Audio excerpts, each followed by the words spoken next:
We're getting back to OJ. We are on May 22nd, part 2, I think. Let's look. Oh, I gotta put myself back where I belong. Nobody puts baby in a corner. Okay. It's getting longer and longer and longer to get to our get to our video every day, which is a good thing. That's an excellent thing. Oh, there we go. We made it. Man. All right, we're going to finish this video, which is May 22nd, part 2. We're almost completely done with that. And then we will finish May 22nd, part 3 today. And we will start May 23rd, which I think is a new person or a recall. I don't think it's Mr. Sims anymore. As far as the interpretation of that particular data, I repeated that result because of the overall pattern that I saw on these strips, but the final interpretation is consistent with that being an artifact. And by that, Cellmark's DQ alpha results were what? They were 1.1, 1.2. Not a mixture. That's my recollection. Okay. And their polymarker results? I believe they were also. He can't comment on polymarkers for me. Sustained. Assume hypothetically Cellmark's polymarker results included Mr. Simpson. Would that corroborate the fact that the 1.3 was an artifact? Yes. And also, we can't forget your D1S80 results. Were they corroborative of the fact that that stain was consistent with Mr. Simpson and did not appear to be a mixture? Yes, when we looked at an additional system, we saw no evidence that there was a weak component in a mixture. Now, again, other trained eyes could disagree with you, couldn't they? Yes. Have any other trained eyes disagreed with you? No.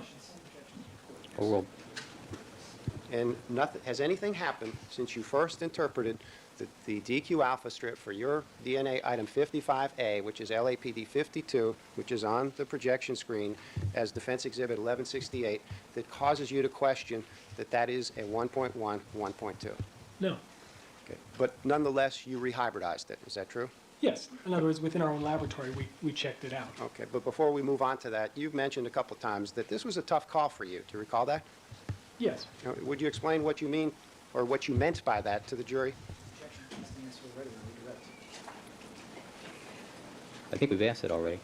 Have you already answered that question? I think we talked about it in the context of that other stain, which was really the tough call about whether or not the 1.1 and the 1.2 were together in that stain. Okay. Well, can we put, may I have it marked as people's next in order? Mr. Sims, do you have the hybridization photo for the rehybridization of 52? Oh, before we move on, let's stay with 1168, if we can, for a couple of minutes. Start at the top, Mr. Sims, and tell us, there are a lot of things up there that have C's next to them. There's a 52C, a 47C, a 48C, a 50C. You see all those? Yes, I do. Those substrate controls?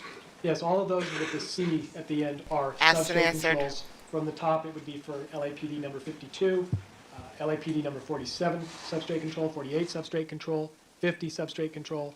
Those are all substrate controls for Bundy drops. And just to summarize them, did they all produce no typing results? Well, again, no dots at all were seen with those. And what is the importance of those stains having produced no typing results, just in the context of this series of tests that are reflected on 1168? Just within this series? Yes. Well, again, if you don't see any level of contamination, such as PCR product control, as you look across a series of strips like this. Okay. And do they also have an important role in the bigger picture? I think they have a very important role in the bigger picture. And we'll talk about the bigger picture in a while, okay? Okay. Can we have did you give me your photo that shows the rehybridization? Very I suspenseful. believe that's back there. Delayed gratification this morning, guys.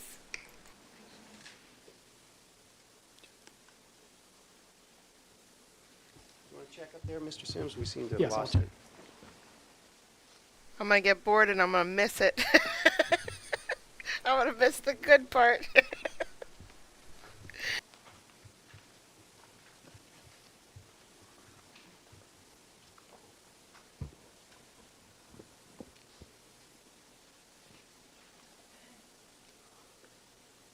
I do have it. No, I'm sorry, this is not it. This is a different photo.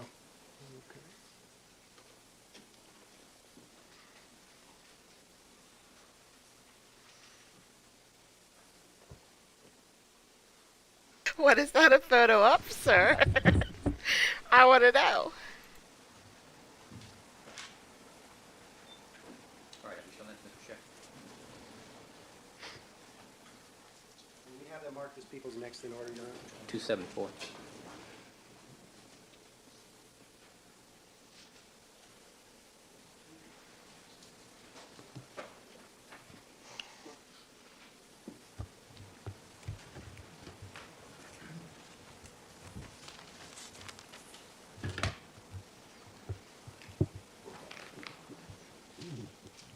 Okay, Mr. Sims, could you just start at the top of People's Exhibit 274 and describe the samples that are represented by those horizontal strips? Yes, this is some rehybridizations of some of the samples that we wanted to take a second look at in this case. The first one is 42B1, which was stained B1 from the sock. The next one is 42B2, which is also from the sock. And then there's a positive control that was being rehybed, a negative control, and then the 50. Your opinion still the same about LAPD 52, which is the stain out in the driveway in the rear of the Bundy residence, that drop of blood, as it was when you saw the strips? Guys, something horrible just happened. We just switched over to another video. Did you notice when that happens, we always lose a tiny bit? You know how he was so excited to tell us something just a minute ago? What if he told us that in that little bit that we missed? We'll never know what he was so super excited about. Or maybe he didn't and it's coming up. Who knows? I hope so. The first time you hybridized them. Well, yes, but now I have checked it to make sure that that is the correct type. The 1.1, 1.2 is the correct type. Okay, and in this rehybridization process, is that something that another trained eye could do if they had any of the DNA? Yes, that's something you could do with the PCR product. Anyone who's conversant with this system? Yes. And you've already described there's quite a bit of PCR product around on these samples? Well, there's on all these samples, I believe we still have PCR product left on all of them. Would that be one way of confirming or refuting the results that you've produced here in court? It would be one check, yes. Okay, and we talked about the polymarker and D1S80 results. How do they support your initial and now confirmed opinion that 52 is a 1.1, 1.2? Motion to strike with respect to polymarkers. Sustain. Rephrase the question. Do the cell mark polymarker DQ alpha results and your D1S80 results, excuse me, Polymarker. do the cell mark polymarker, No polymarker.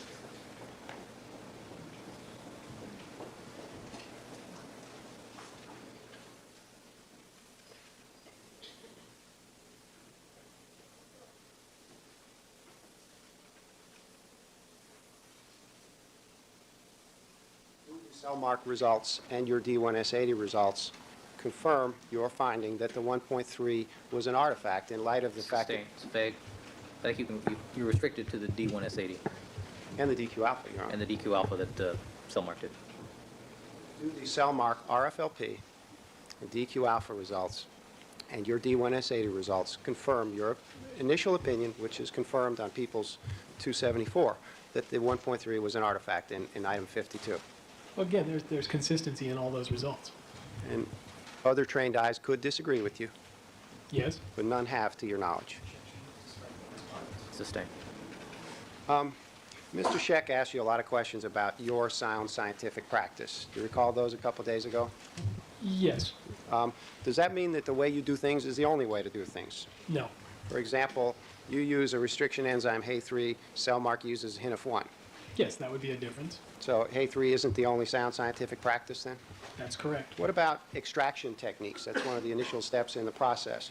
You use the organic extraction process? Yes, in this case, we use the organic extraction process. For example, there's a Kelex extraction process, and that's an acceptable practice. No, I move to strike these questions as outside the scope of cross-examination in terms of these particular techniques. That's not what I asked about. Overruled. When you describe things as sound scientific practice, do you mean that any other way things are done is unsound? No, Have you always done things the way you do them now? no, For example, did you always flame your tools? no. Were you unsound before you flamed your tools? I don't think so. Why do you flame your tools? Well, there's some things that you do in this business just because that shuts down anyone saying, well, why didn't you do that? Or what did you think about that? Or is it possible that you had something on there? And so there's certain steps that one can take to just eliminate any of those possibilities. And I've been involved in a case not too long ago, where it was inferred that the way I was cleaning my tools was insufficient. And so what I decided to do was to say, okay, let's remove that argument. Let's just burn these things. To your personal knowledge, does Dr. Edward Blake flame his tools? Sustained. Even if an analyst wasn't as meticulous as you, if he follows the PCR DQ Alpha user guide, including the use of positive, negative, and I also burn things to stop arguments. That's what I do. substrate controls, in your opinion, would those results be sound scientific results? Move to strike that foundation. Or Yes, I think if one follows the user guide, that those would lead to sound results. Those are sound practices leading to good results. Other sound practices? Yes. Mr. Scheck asked you some questions about your QA manual, your quality assurance manual. Yes. Recall those? Yes. Do you believe that the examiner should should examine only one item of evidence at a time? Yes. In fact, that's what your QA manual says. Is Yes, that it right? does. And do you believe that this practice of examining only one item of evidence at a time will guard against sample mix-up and cross-transfer? Yes. It's a very important tool because that way you only have one thing in front of you that you're dealing with at any given moment when you're talking about examining a basic blood stain or swatches, for example. And that's from your quality assurance manual. Yes, that is. Do you believe that reasonable care will be taken to ensure that the risk of inadvertent transfer between high and low DNA concentration samples, evidence and reference samples, and between victim and a suspect is minimized if you take reasonable care? Yes. And do you believe that this may include only processing the samples at a different time or space and/or processing only a few samples at a time? Yes, that's from our QA manual. Is it that hard to do? No, it's done routinely in laboratories all over the country. And Mr. Scheck asked you several days ago about a 7-day period from start to finish with some of your evidence processing through typing. Do you recall that series of events and questions? Yes, I believe that was from sometime in August. Okay. And now, in that context, I'd like to actually describe what you did versus what you normally do. Okay, Mr. Sims? Okay. Did that 7 days represent the fastest period of time within which those complete set of tests could have been performed? By no means. In fact, it was September. Now I remember it was a series of days in September. But I think what that would represent was about the slowest it could ever take to do that series of tests. Okay. And why was it so slow? Well, we were being extremely methodical as far as sampling this evidence. We were documenting each part of the process. Can you just be specific as to which samples? Because I asked him about a few. yes. Sure. Could we focus on what the series of questions that this was about? Do you recall the dates? Yes, it began, I believe, on September 8th. And you recollect what items we were testing? Well, again, I'm going to have to refer to my notes to refresh my memory.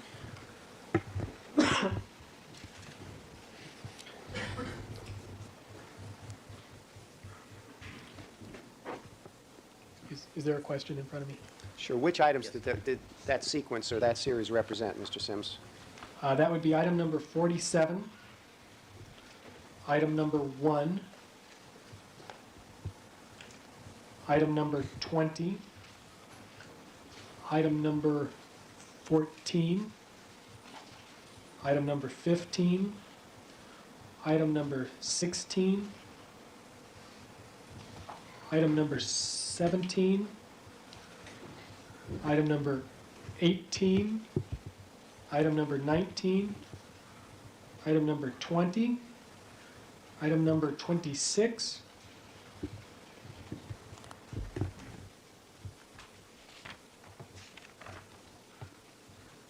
I think that's, What the hell is OJ writing? What is he doing? well, no, there were some additional items now. Item number 293, item number 305,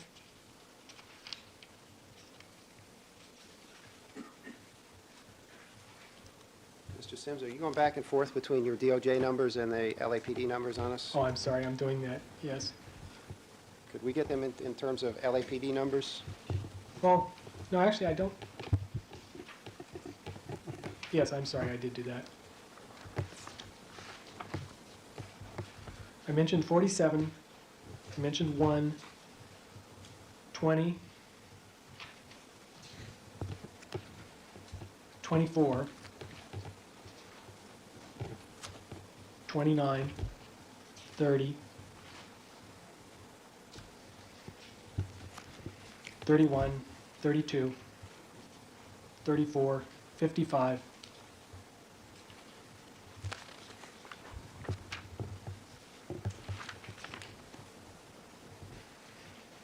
293, 305,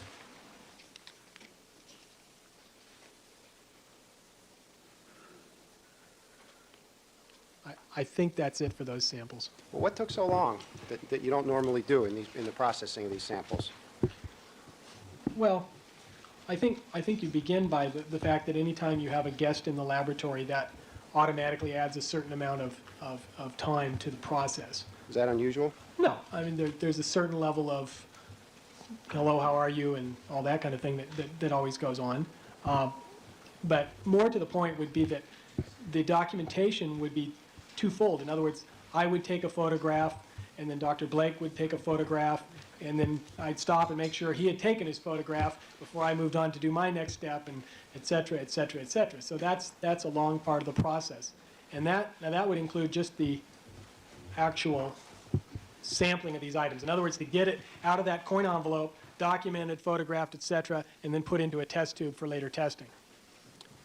What about the weighing of samples? Did that take place during this sequence? Yes, this was something that I had never done before in a case where I actually weighed the swatches, individually weighing them. And, you know, as you can imagine, one has to be very careful because you're starting to now handle the evidence in an unusual way, and so you have to make sure that that goes right, and that takes time. Having never done this before and adding a new step in the sample processing, does that increase the likelihood or possibility of some sort of problem? Well, anytime you excessively handle things, it makes me nervous, but I just had to slow things down to make sure that we didn't lose one of these, for example. In other words, one didn't fly off the forceps or something like that and land on the floor. That would be the kind of concern that I would have. And is there anything in your protocol about weighing samples? No. How much additional time do you think this weighing, double documentation, double photographing contributed to the process? Well, I mean, to the whole, Double. it's hard for me to say exactly, but it would at least double, maybe triple the amount of time that I'd spend, something like that. I don't know exactly. Now, I believe you mentioned that you did the organic extraction process. Yes. And Kelex, you mentioned earlier, that's a much faster process? Yes. The Kelex extraction can be done in a matter of a couple hours. The organic, for one thing, would take overnight, and then there's a lot more processing down afterwards. Okay, and there's another step called the product gel? Yes. And do you usually do that before the final product or the typing is conducted? Usually, but not always. Okay, sometimes you do it afterwards? Yes, sometimes I do it afterwards. If you do it afterwards, then you can start from sampling to typing in a shorter period of time? Yes, because it's one step that you do later. So you could have a typing result and then just do that later. And is that sound scientific practice to do it afterwards, just as it is to do it before? I have no problem with that. Okay. And I believe in this sequence you also did a slot blot, did you? Yes, I believe it was a slot blot was run on these samples, yes, and that was by Renee Montgomery. And how much time does a slot blot contribute to this entire 7-day period? Well, overall, that would probably add about a day's worth of work to this because there was the preparation of the slot blot, then it's got to be hived, and you do the actual test, and then there was the documentation of it. For example, Dr. Blake would come over and review all of our results. So we would spend time figuring out what the quantities were, and then we'd review all that stuff. So that takes a lot of time. Okay. So is there any way to compare how long you took in that 7-day process with someone else who's trying to exonerate or implicate someone else in short order? I don't think it's a fair comparison. Let's talk about the EAP marker specifically as it relates to the fingernail scrapings. Okay. On direct examination, you briefly referred to scientific literature about the EAP system. Could you just briefly summarize general concerns about the EAP system?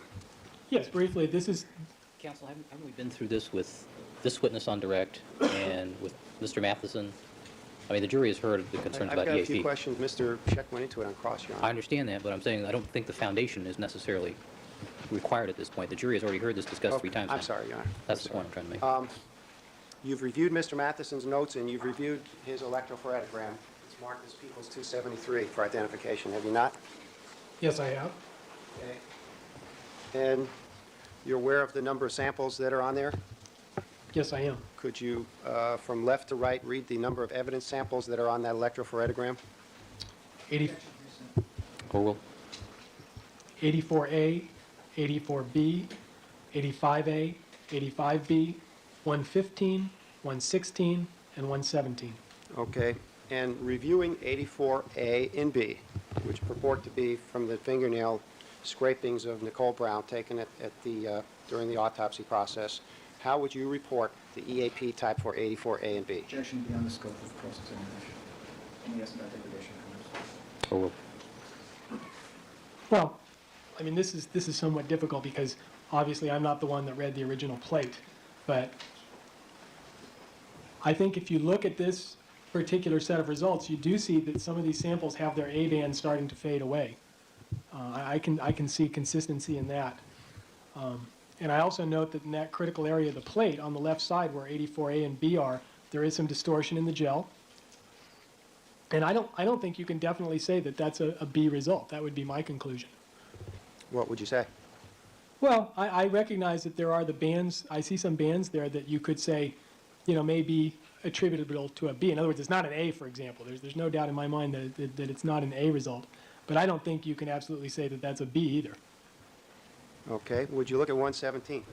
Okay? What's that look like? Sustained. May we approach on that? 117 was not an issue discussed. Proceed. May we approach, Your Honor? No, proceed.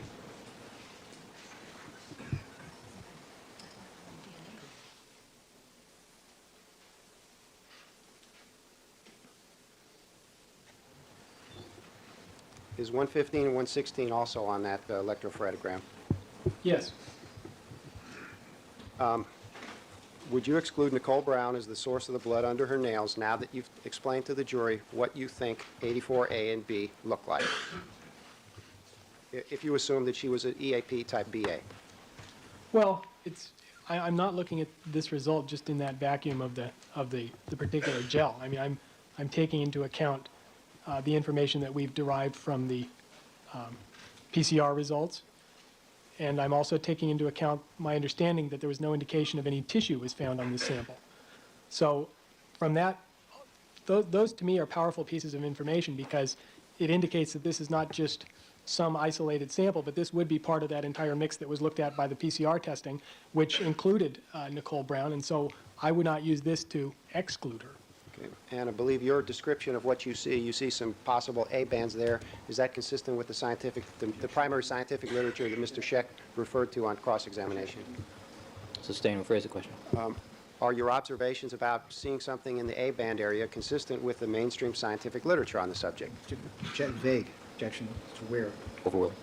Well, my concern was that key area where the most stable A band is not really very... Mr. Sims, the question was, is that consistent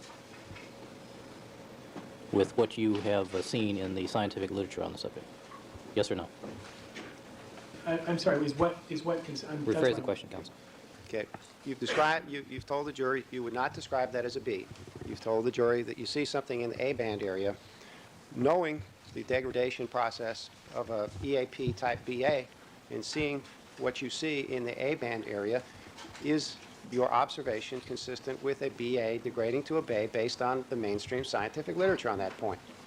Vague answer to that question. Overruled.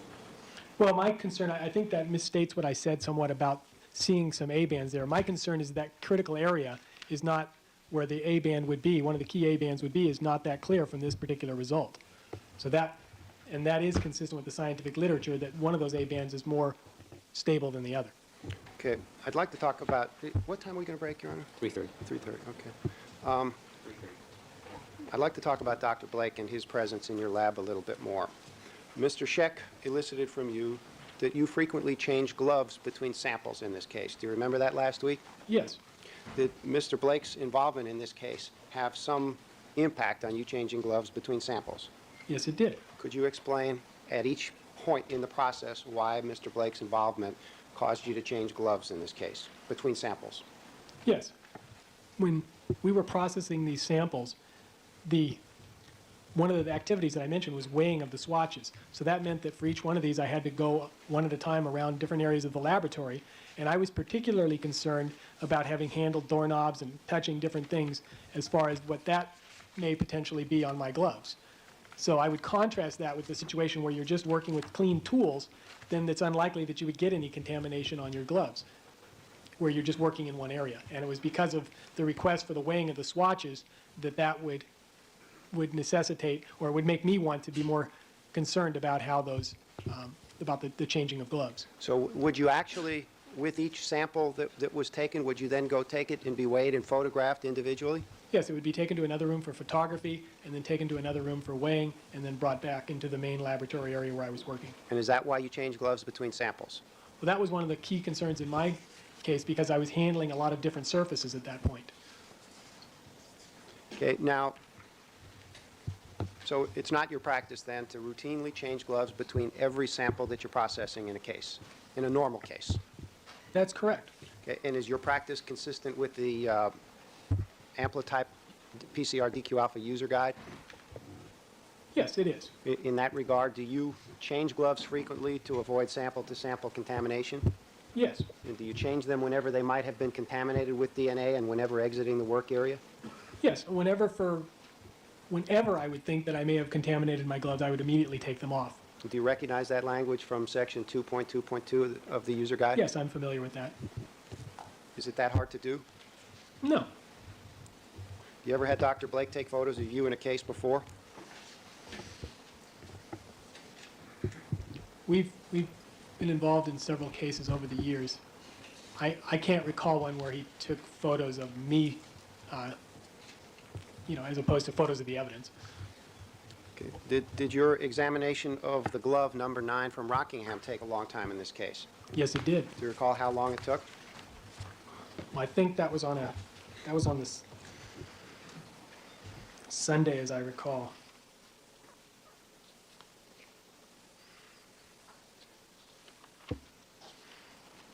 Actually, it was a weekend. It was a good part of a weekend was spent on that glove initially, and then there was an additional examination in, I believe, in November of the glove. And did you engage in the documentation practice that you've described, where you took photos and weighed things and have Dr. Blake take his own photos? Well, in that case, now, we didn't weigh anything from the glove, but there was the kind of documentation that you mentioned. Why were those samples not weighed? We were not asked to do that by the defense. How did that come about that you weighed samples for the first time in this case? Dr. Blake told me that the defense wanted, I have no idea what he's going to say next, but I stipulate we asked him to weigh the samples. All right.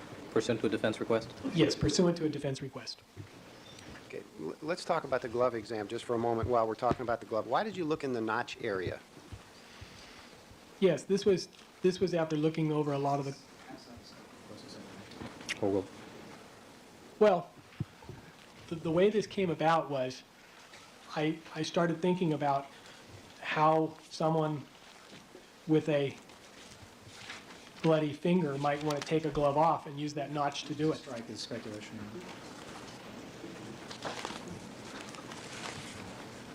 Sustain.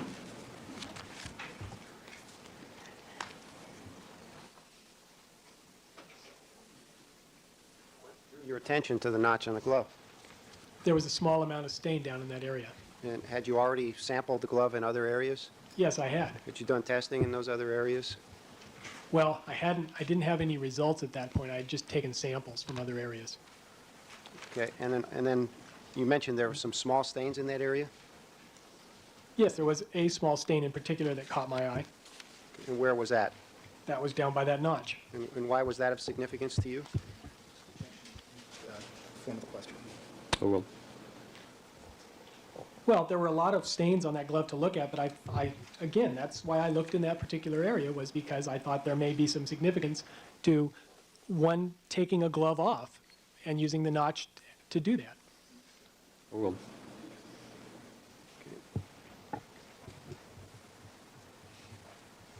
Could we get the glove photo board and the glove result board up there? Put the result board up. 272A and B, put the result board up first, please.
Okay, Mr. Sims, could you show us the, thank you.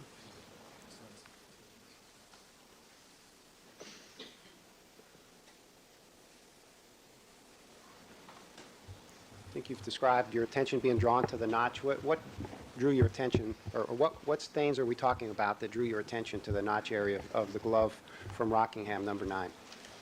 Well, and this again would be from my notes on page 71. I noted an area on the inner surface with a notch that showed what I said was macro interest, and that means that I saw there was some of that blood, small amount of blood staining down in that G10 area. And I also noted what I thought was, and then I looked at it under the stereo microscope, and I thought there looked like a possible piece of tissue in that area. Okay, and why was that of interest to you? Well, Overruled. well, because tissue is normally something that's produced by, for example, a fairly deep, a wound as opposed to just blood by itself. And why was the notch area of interest to you? Well, again, from my, I guess this is my training and just common sense and all that goes into it, but I started thinking about where blood... Counsel, I think we've asked this question now 4 times. I'm not sure we got an... Yes, we did. We got an answer. And Mr. And we Sims, also have to trust the common sense of the jurors about how one takes gloves off and how one puts them No, on. no. okay, Mr. They Sims, have none. just to kind of summarize here where we are with the glove, could you show the jury where the stains are located that are consistent with Mr. Sims as one of the contributors? Could you? With I mean, Mr. Mr. Sims? Simpson. Mr. Simpson. Well, we don't know his type, you know. All right. Could you show us where they are on the photo board? on the... On the Which- photo board. Oh, I'm sorry, I couldn't see it from my... Oh, I'm sorry. You may have to move that over here so all the jurors can see what you're talking about, because it's pretty subtle what's there.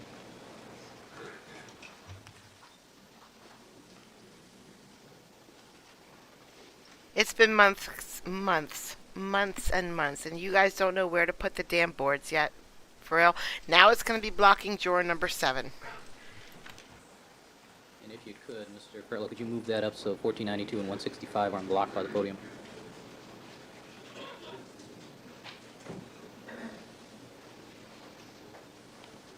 All right, Mr. Harmon? Hey, Mr. Sims, could you just point out the 3 different areas that you found a mixture consistent with Mr. Simpson on the glove? I just want to review and make sure I got those numbers correct. Yes, it's 10 up here. This is the one I was talking about. It's near the notch. It's actually down a little bit closer than the red shows it. There's a stain down in this area. This was, 9 was where I thought I saw the possible tissue. And then 11 is on the outside of the glove, to the side of the notch there, down towards the wrist area. And then 13 was along the actual stitching of that notch. Okay. Now, while you're there, and I've got some photos if you need to have your recollection refreshed, but of those 3 stains that had the 25 allele, which could have been contributed by Mr. Simpson, but not Mr. Goldman, not Ms. Brown, were any of those close to cutout areas that were on that glove when you first saw it?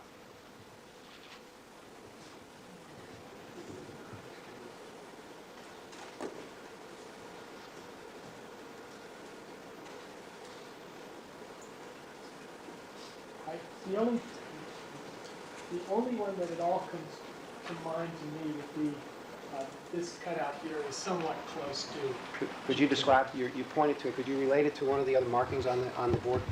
Yes, the cutout here near G14. In other words, the G14 is down in this area. There's a cutout above it. That somewhat opposes, now when it's right side out, it would somewhat oppose this area on G10. And the other 2 stains that had the 25 allele were not close to any areas that appeared to have been cut out? I wouldn't describe them as being close. Okay, could you just tell the jury, when I say areas that were cut out, tell us what the glove looked like when you got it?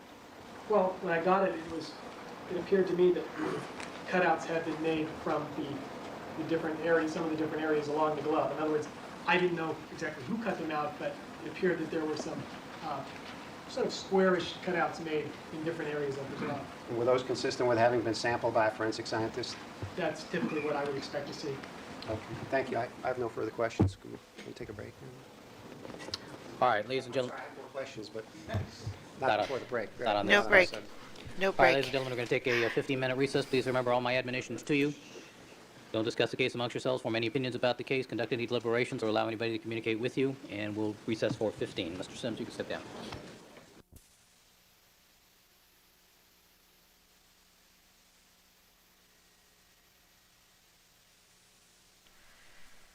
Hey guys, we have a sidebar. That means we're going to get through with part 3 even faster. Because I'm going to fast forward it. Oh. On cross. Well, 117 was gone into extensively on cross, and this is part of the large picture on 117. As everybody knows now, EAP is in the red cells. Refresh my recollection. What is 117? 117 is the rear gate Got it. stain. Got it. It's Okay. one of the EDTA stains. We all know the significance of that. That's one of the stains that wasn't collected till July 3rd. Yep, We we're all getting know to that the rear EAP gate. is in the red cells, DNA is in the white cells. And the defense contentions about 117 are that it's planted, and remember this great chart that shows The how amount, much the amount of DNA. how much Yes. more DNA is in there. Well, that's just the white blood cells. The red blood cells, the conventional serology, and the EAP is right on that electrophoretic. Remember, Mr. Simpson is an EAP type BA, and that's not what 117 type 2. It type 2, as I recall, a B inconclusive or a B question mark. And what Mr. Sims, if I'm allowed to do, and this is part of the large picture in discussing and demonstrating irrefutably that 117 wasn't planted, the fact that Mr. Simpson's EAP type has changed, just like Ms. Brown's did, from a BA to a B. The fact that the conventional serology results by Mr. Matheson show no PGM activity from 117. And Mr. Sims is going to discuss PGM literature. PGM is a much more persistent marker than EAP is. These all demonstrate totally conclusively that that stain, 117, was out there for a long period of time. That we'll be discussing scientific literature about PGM to show how it persists in spite of a large number of environmental insults.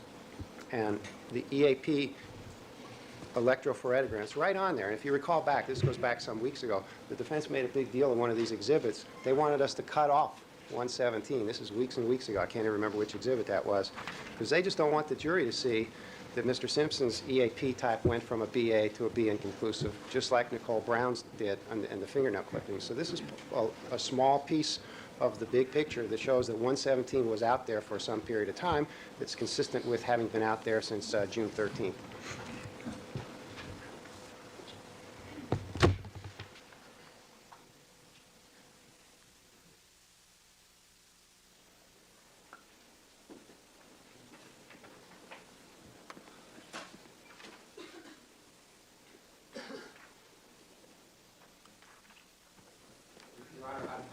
supplement that a little bit, too. That same electrophoretogram has 115 and 116 on there. 115, 116, and 117 all produce the same conventional serology results.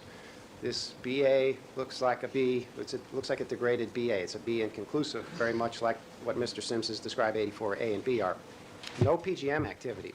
And let's not forget what we know about 115, and I'll bring that up again at the close of the business today, too, Your Honor. We've got a photograph taken on June 13th. No, let's not go into that. Well, that's We're only talking all about- part. It's all No. part of the picture. We're only talking about whether or not I'm going to allow you on redirect to go back into 117, and it had been my recollection erroneously that had not been covered in 117 had not been covered in the cross-examination, and I stand corrected. Yes. It was only covered with respect to the DNA concentration, and what, first of all, But what's the inference that you're going to argue from that? the inference is with respect to the amount of DNA in that stain, and that's it. What Mr. Harmon is trying to do, But wait, the inference that you're going to argue from that is that it is different than the DNA on 47, 48, 49, 50, and 52. in maps, Yes. yes, and that's what the chart depicts. Right. But Mr. Harmon's made a series of... And what argument are you going to make from that point? That's the argument What's that- the relevance to it? It has to do with the relative age of the drops. There's no question about that. But Okay. he's made two different arguments here. And the first is, and let's sort them through because it is outside the scope of lacrosse in this regard. The first is that there is the 117 is typed inconclusive. It's nothing to do with B. It's just period inconclusive by Matheson. So it seems to me that it's improper and outside the scope of certainly cross-examination to be raising 117 in the context of the fingernail scrapings at this point in time when that wasn't gone into. And again, it's an inconclusive. Mr. Harmon is talking about PGM now with respect to this stain and how that might relate to the age of the stains. And I think that again is outside the scope of the cross-examination. But certainly using 117 to go back into the issue of the appearance of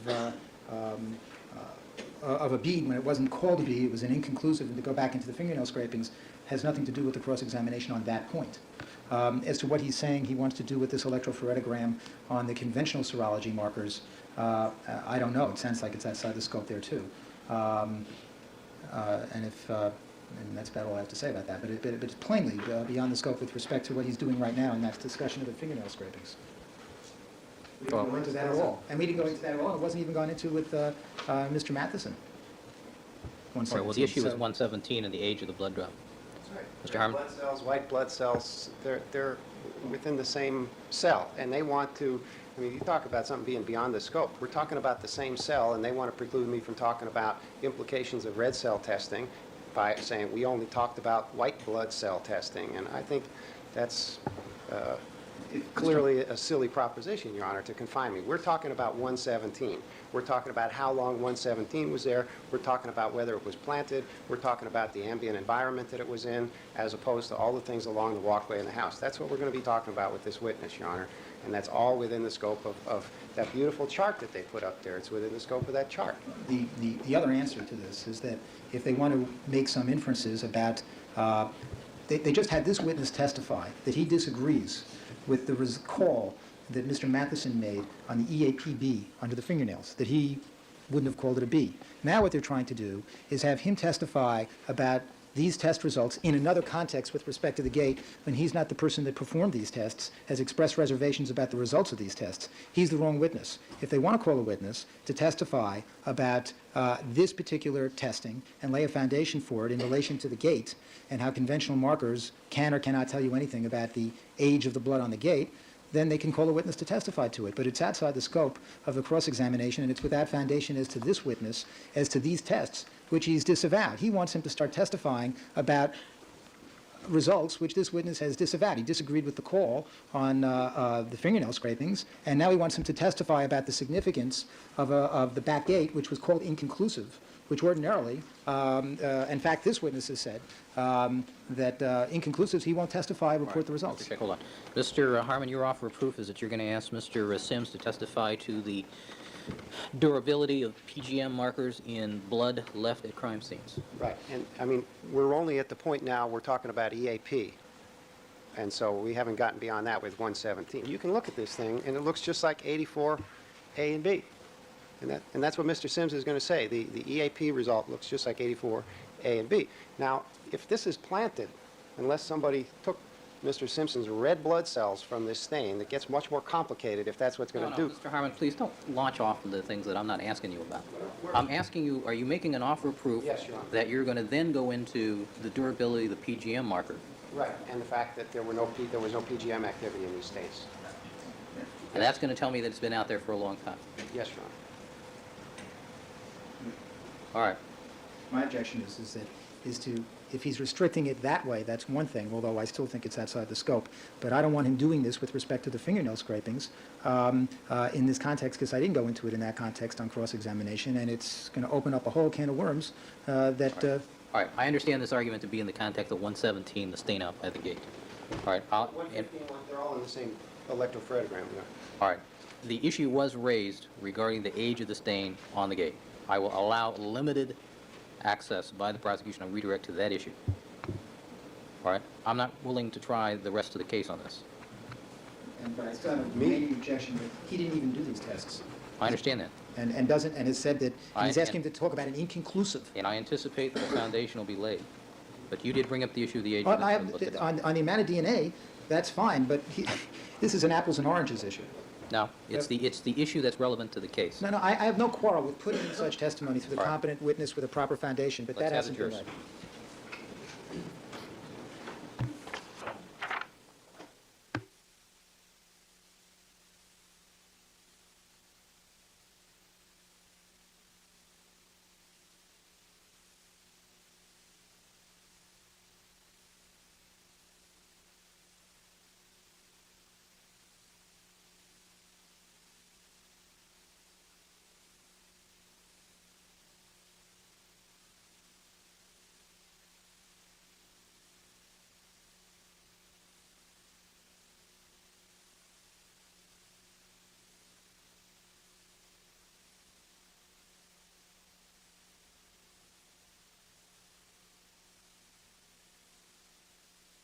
Highly disappointing. Highly, highly, highly disappointing. I mean, it's great that he didn't get his way, but it's bad that he didn't get fined for it. Pull out your 250, please. Examination by Mr. Harmon. Mr. Harmon, you may continue. Thank you, Your Honor. Do you have the electrophoregram in front of you, Mr. Sims, that's got 84A and B and 117 on it? Yes, I have a photograph of the EAP results, and Sure. also I have some photos of the PGM results. And you've reviewed Mr. Sims' records on the testing for 117?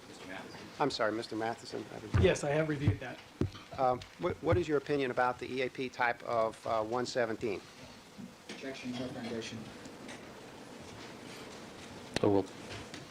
Well, about the actual type, I think that is an inconclusive result, although yes, I think that's an inconclusive result. It looks similar to this. Overruled.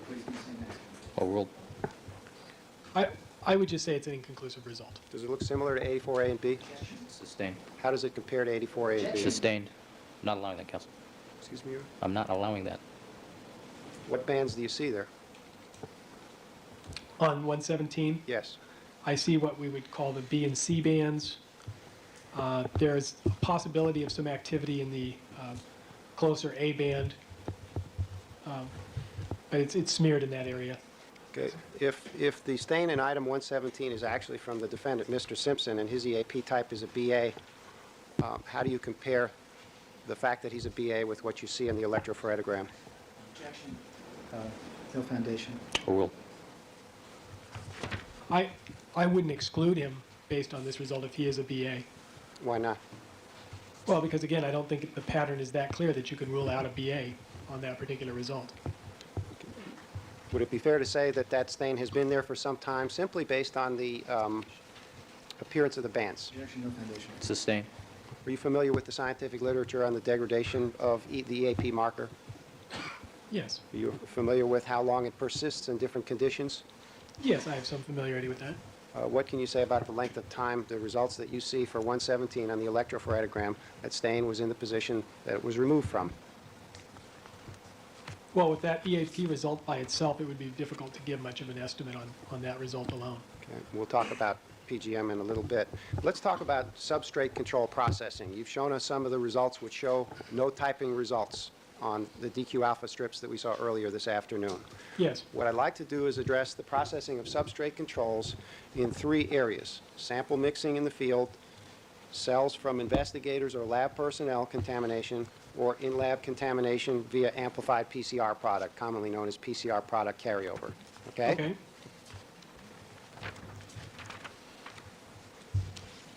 Do you agree that the presence of contaminant is often readily apparent? Yes, And why is that? because it shows itself, for example, where it comes through in your control samples, where you may see a lot of additional bands, not bands, but dots in samples that shouldn't have additional dots. And if so, do you believe that appropriate controls should be used that would indicate those situations? Yes, I do. And do you believe that negative controls, including extraction reagent blanks and unstained substrate controls, when possible, should be run for each batch of DNA isolations? Yes, Do you also believe that the absence of a PCR product in these control reactions attests to the validity of the typing results derived from the evidence samples? yes, I do. And have you relied on an article by Cecilia von Beryl-Dingen and Dr. Blake that we alluded to on direct examination?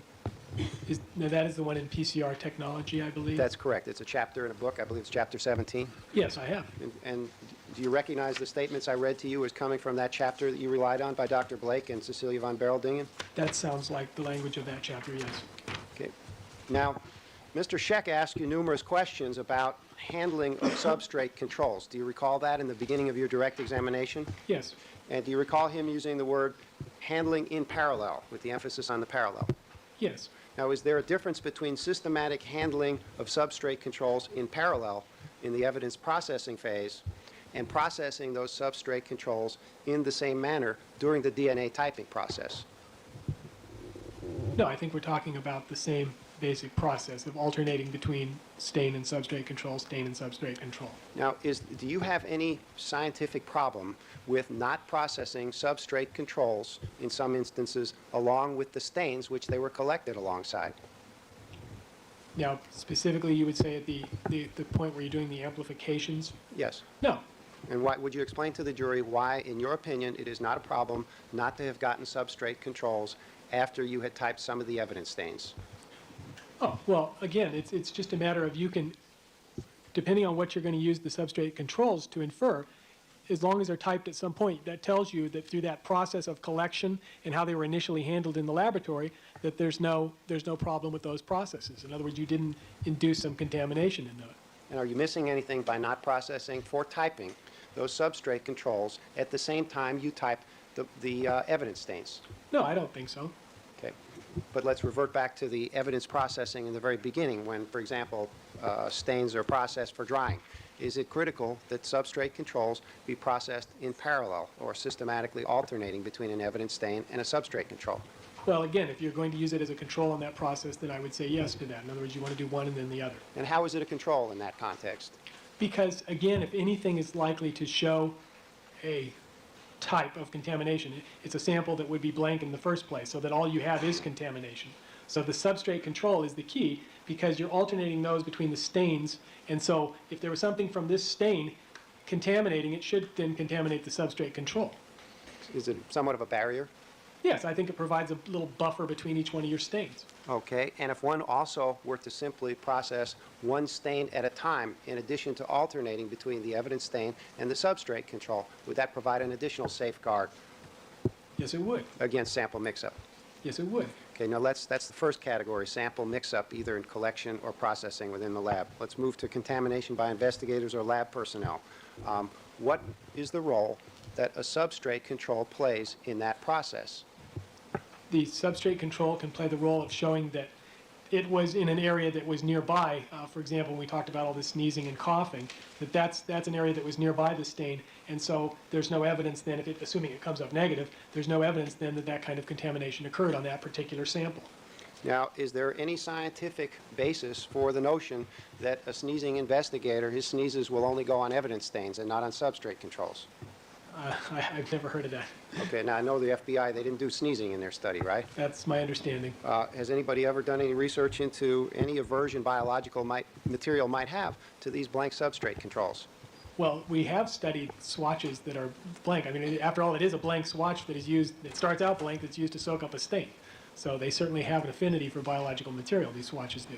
Okay, and the third area that you discussed on direct examination, in-lab contamination, PCR product carryover. Are there two areas of controls, or two different sets of controls in this context that safeguard against contamination? Yes, there are. And what are they? Well, again, there are the controls that the substrate controls offer, and then there are also the controls that, such as the extraction reagent blank, the negative amplification control. Those are all important controls. And if those controls all test negative, what does that tell you about in-lab contamination? Well, it gives you confidence in your results because you would then see no evidence that you have in-lab contamination. Okay, and are your tests designed to detect that if it exists? Yes, in other words, we're constantly monitoring for that situation. We're not just taking steps to avoid it, but we're using these controls as a way of monitoring it to see whether or not it may actually occur. So in this context, if the evidence stain would be contaminated, there's no or you would expect the substrate control to be contaminated. If you have a general contamination problem, then you would expect all those to be affected. Okay. Is there any scientific reason you can think of why PCR product carryover would avoid substrate controls or negative controls? Is there any scientific reason I can think of? No, again, you look at the totality of the results, and no, I think the answer to that question is just no, there's no. Okay, Mr. Scheck asked you about amplicons, remember that? Yes, And you admitted that about 100 units might be enough to produce a detectable or typable contaminant. something like that, yes. Now, do these amplicons, do they go out in like military units of 100 unit sizes when they go out? Objection. Argumentative reform. Sustained rephrase the question. Are these amplicons disciplined? Not to my knowledge. Objection, motion strike. Overruled. Are some of them left? Is there any molecular affinity that these things have? Any bonding affinity that these things have? The only time you have any affinity would be when they're all in a droplet, for example, but once they're dispersed, they're dispersed. And you could see it drop, if it's big enough. It would be you could have a very small droplet. You could see that type of spot. Yes, it's extremely small. And if one of these 100 amplicons went out in the environment somewhere, that's the minimum detectable amount that you'd have to produce a typable result. Approximately, that's an approximation. But they'd all have to end up on the same place. Well, they'd all have to end up in the same test tube is what I think the point was. Okay, Mr. Sims, I want to ask you a series of questions about your laboratory practices and how the presence of substrate controls and negative controls play a role, okay? I want you to assume... This is asked and answered, Your Honor. I think we've been over this 4 times now. Should start again. Let's assume all the substrate controls and negative controls produce no typing results, okay? Okay.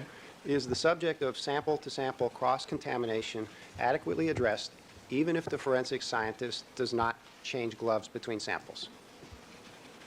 Yes. Why is that? Well, because again, the controls serve as a way of checking out your system.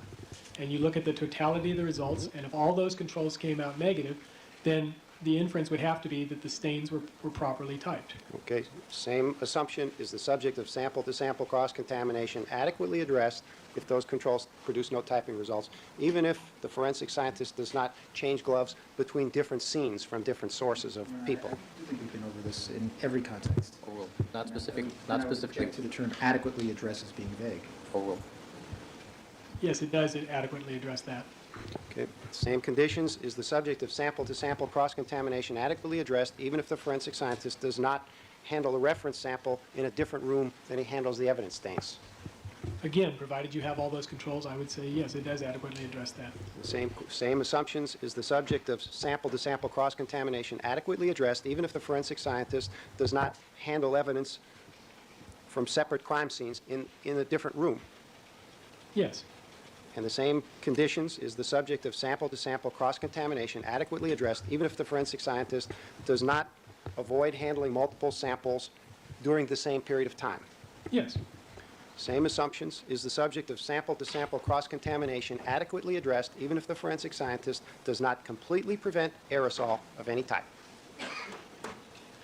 Yes, again, provided that you've got all those substrate controls working in a negative fashion, I would agree with that. Okay, tell us about aerosol and these substrate controls and negative controls. Why would that be a safeguard? Well, because an aerosol is a generally dispersed phenomenon, and so you would expect, if there's contamination, you would expect it to land on the various items all that were anywhere in a certain proximity. If the controls all test negative, is the subject of sample-to-sample cross-contamination adequately addressed, even if the forensic scientist does not change paper between samples? Yes, Is the subject addressed, even if the forensic scientist does not flame his tweezers or tools? yes, Is the subject addressed, even if the forensic scientist doesn't straddle-link his lab notes? yes, Now, you do straddle-link your lab notes, right? yes, But now you end up going back into the laboratory where DNA is prepared at some point, right?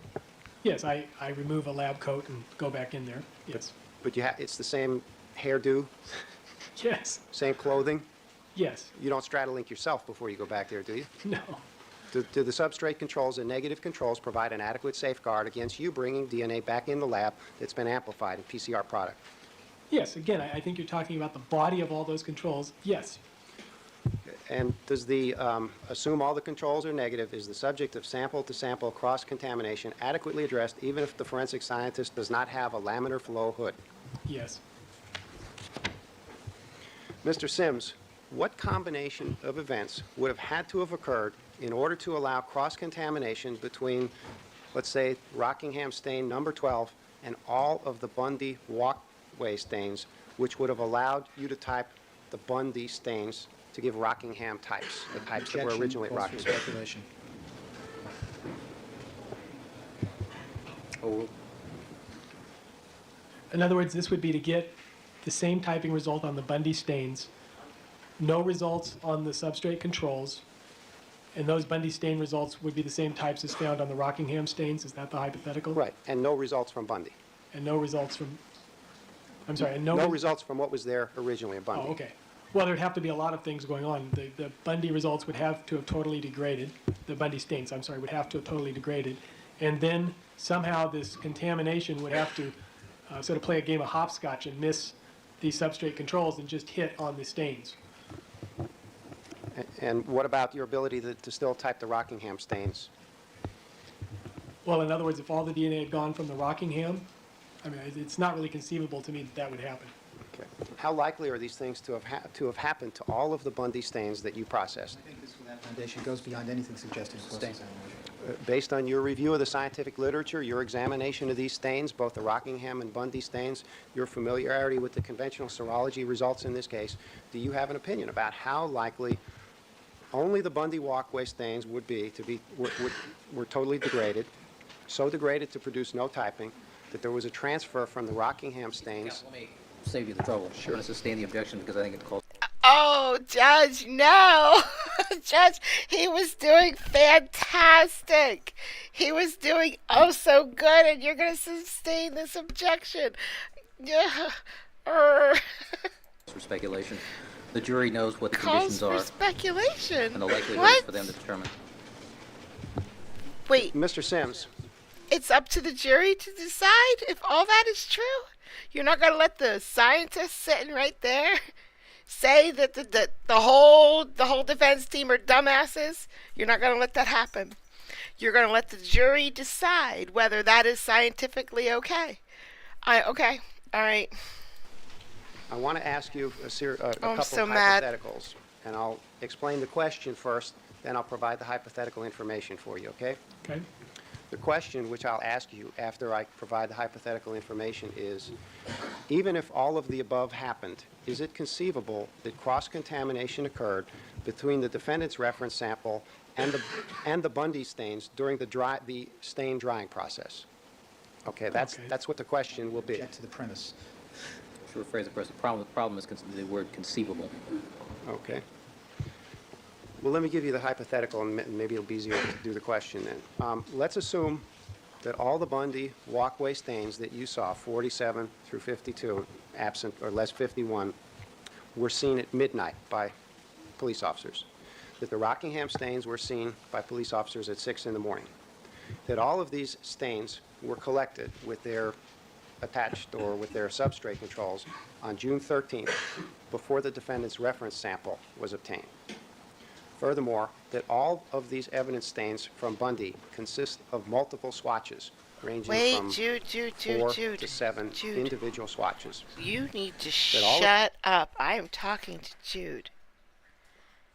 I played your song at the end of my live. Thank you, dear. That was a great song. I played 2.5.3. Everybody heard it. Yep. I'm sorry you're having a day. Guys, I'm going to head out now. I'll be back real soon. Hopefully there's no traffic today. These stains were stored in plastic bags, along with a plastic bag containing the substrate control, in individual coin envelopes, 1 coin envelope per stain. They were put in a truck in the month of June in Los Angeles, where they stayed for several hours.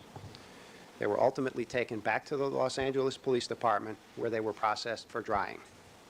The stains were processed 1 stain at a time, 1 coin envelope at a time, systematically alternating between the evidence stains and the substrate controls. I don't have a problem with this hypothetical as being incomplete, given, since I already know where He his hasn't, questions counsel, are. he hasn't even gotten close to finishing yet, so that objection's premature. All right. You were at the systematic Sure. alternate processing of the evidence stains and substrate controls.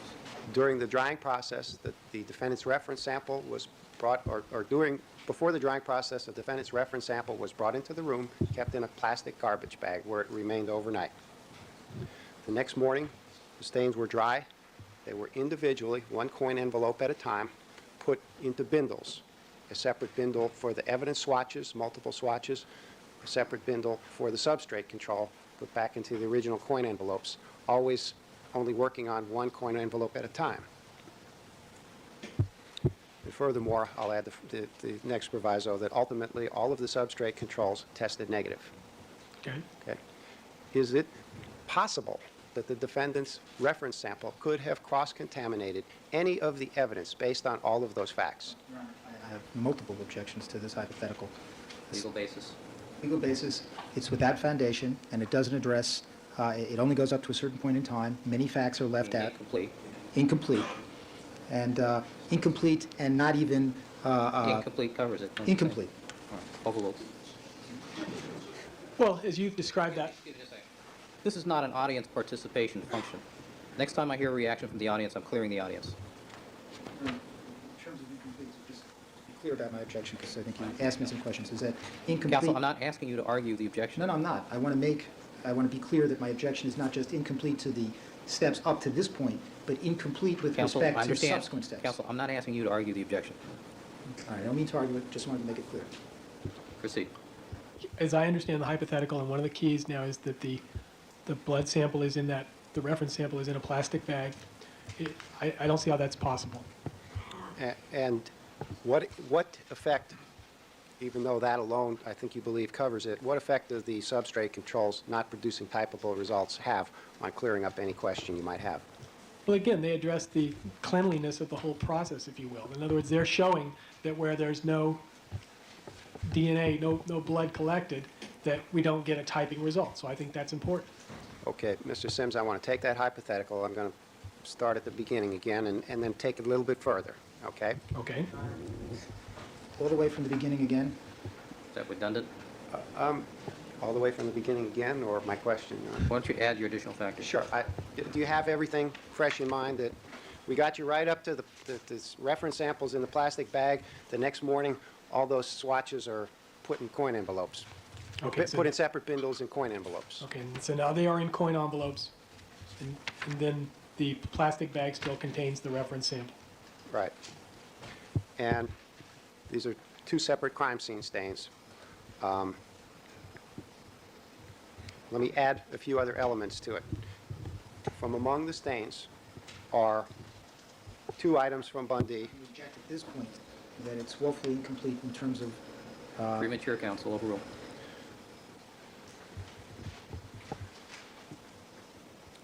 Two of the Bundy stains which were processed that are not along the walkway produce results which are not consistent with Mr. Simpson but are consistent with Nicole Brown. Okay? They're processed systematically in the sequence of events. Objection without foundation. Overruled.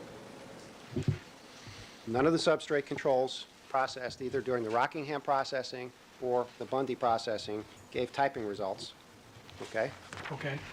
And furthermore, that the Bundy multiple swatch stains, numbers 47, 48, 50, and 52, were divided at some point after the processing, sent to separate labs, and concurring typing results were produced. Okay. Okay. Based on all of those factors, is it your opinion, or what is your opinion about the possibility of cross-contamination occurring between the Rockingham samples and the Bundy samples? Your Honor, objection, incomplete, and I don't know, it's based on testimony. I have to make my objection at the sidebar with that, assumes facts not in evidence, and is misleading, extremely misleading and incomplete. And if you want me to explain, I should explain that. Do you understand all the conditions in there, Mr. Sims? Yes, I think I do. Okay, but before you address the bottom line question here, what's the role of these stains from the Bundy walkway? The fact that they consist of multiple swatches, some of them up to 7 individual swatches that were collected, in providing an answer about cross-contamination between the Bundy stains and the Rockingham evidence stains? Objection, outside the scope of his own hypothetical, confusing, and inconsistent with the facts. Do you understand the question? Yes, I do. I think I do. Well, to me, the multiplicity of the more than one swatch being around, that would mean that anything that would be contaminating, it would seem unlikely that it would contaminate. In other words, it's unlikely that you'd see one contamination over here, but then you'd get a different result from a swatch that was tested in a different laboratory. In other words, it seems the consistency of the results between laboratories on these multiple swatches suggests to me that those results are valid. Okay, and what about the... Answer with respect to the premises of the hypothetical. Answer a different question. Okay, and then let's get back to the role that those multiple swatches play, as well as all of the other factors that I provided you in assessing the possibility that there was cross-contamination between any of the Bundy stains and the Rockingham stains. Okay. So now, That's not a question. Sustained. Ba- Make based it a on- good one. Excuse me? This is your last question. Based on the hypothetical information that I've provided to you, do you have, and if so, what is your opinion about the possibility of cross-contamination between the Rockingham stains and the Bundy stains? Objection, vague as to which hypothetical when. Overruled. yes, my opinion would be that there's certainly no indication that such contamination occurred. What indication would you look for? Objection, asked and answered. Sustained. All right, ladies and gentlemen, we're going to take our recess for the evening at this time. And we are also going to take a brief break in the testimony of Mr. Sims. As you recollect, Mr. Sims is from out of town, has some personal matters that he needs to attend to, and he'll be back on the witness stand available, I think, Thursday or Friday. Is that correct? Thursday. All right. Then, Mr. Sims, I'm going to release you at this time, order you not to discuss your testimony with anybody other than the attorneys in the case. You're ordered to return here 8:45 on Thursday. Okay. All right. Thank you, sir. All right, ladies and gentlemen, please remember all my admonitions to you. Don't discuss the case amongst yourselves, form any opinions about the case. Don't allow anybody to communicate with you. Don't conduct any deliberations until the matter has been submitted to you. We'll stand in recess until 9 o'clock tomorrow morning. Began in 1992, and the first course was a genetics course through California State University at Hayward, and this was a 1/4 unit under the topic of genetics. I then took a... Could we just give us a little description, if you would, of the course and how it might relate to the testimony that I'm going to be eliciting from you? Your Honor, I'm going to object. I think the question was about undergraduate courses, and I think she's talking about after graduation. Why don't you rephrase the question? Sure. Have we moved from undergraduate to graduate courses? we moved from undergraduate to post-graduation courses. Okay, so the genetics course that you took is a graduate course, No, that's a post-graduation course. a post-graduation course. Exactly. After I graduated from college, it's a course I took after I had already obtained a degree, a Bachelor of Science. Okay, could you briefly describe that course? Yes, it was the study of genetics. Part of the course involved DNA and how DNA functioned in the body, and also molecular biology. Was there actually any hands-on work in that course? No. Okay. What was the next course that you took that contributes to the area of expertise that I'll be asking you to testify about? The next course I took was a 2-semester course in molecular biology, and this was through the University of California at Berkeley and their extension program. And this began in a winter semester of 1992, and it continued through I believe it was May of 1993. And it was a 2-semester course and involved molecular biology, going into DNA, RNA, and the function of it in the body. Okay, was any of that work hands-on work? No. What was the next course? Or strike that. You say it was a 2-semester course? Yes. How many credits, or how many hours did you actually go to class every week? I believe it was two nights a week for 3 hours, and it was 4 units per semester. Okay. So a total of 8 units. And what was the next course then? The next course, I was sent to the FBI Academy in Quantico, Virginia, for a 4-week course in forensic DNA technology, both in classroom training and laboratory training. And this was a 6-unit graduate level course. That's it. When was that? That was in the month of June 1993. And would you describe the kind of work that course consisted of? Yes, that focused on DNA analysis as it pertained to forensic analysis. Could you please expand on that a little bit more? Sure. We went into both RFLP and PCR techniques, and it was both the practical application and also the theoretical application behind RFLP and PCR. We did in-lab practice testing of samples and also some unknown samples by both the RFLP and the PCR methods. And how many hours a day did that course consist of? That was in excess of 8 hours per day, And over how long a period of time? 4 weeks, but not Saturday and Sunday. And how many credits was that course good for? It was 6 units of graduate level through the University of Virginia. Okay. And what was the next course that you took that contributes to your expertise in forensic DNA typing? The next course was in the fall of 1993, and this was a course, Statistics for Biologists. And it was a 1-semester course through UC Berkeley Extension. Can you describe what that course consisted of? That course was on the basics of statistics and particularly how it related to scientific research, like developing studies to be used in both a clinical environment and pharmaceutical environments. And how does that relate to the area of forensic DNA typing? Well, it helped me understand the papers, the literature on statistics and how statistics are used for DNA analysis. And then what was the next course that you took, the next additional course that you took? The next course, I'll need to refer to my Sure. CV. Mr. Blazer, you have a copy of that? I do not. Mr. Harmon, do you have a copy you can show to Mr. Sure.